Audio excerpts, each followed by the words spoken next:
John Wall doing a little bit of it all today for the Wizards as they hammer the Trailblazers. Let's pick it up in the third quarter. Wall getting out on the break.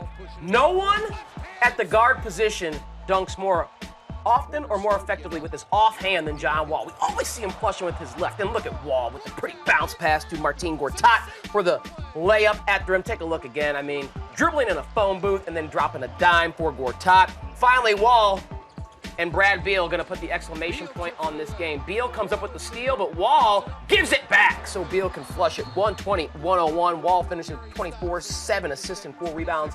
Brad Beal had 25 and 5.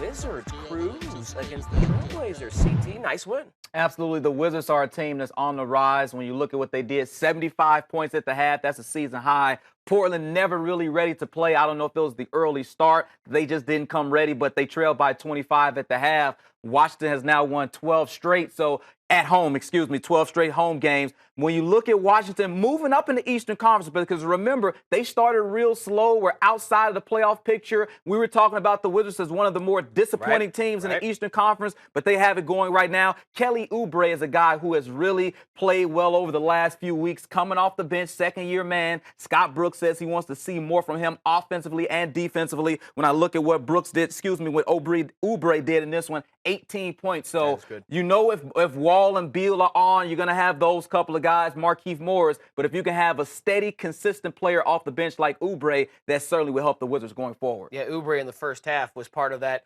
barrage of three-pointers. Oubre was hitting them, Brad Beal was hitting them. Everyone who took three-pointers in the first half for the Wizards seemingly made up against this Trailblazers team. And you have to feel a little bit for Portland playing a game so early on the East Coast when you're a West Coast team. Absolutely. Never will you ever do that during an NBA schedule except for Martin Luther King Day. And they looked a little sluggish as the Wizards win 120-101 over the Blazers.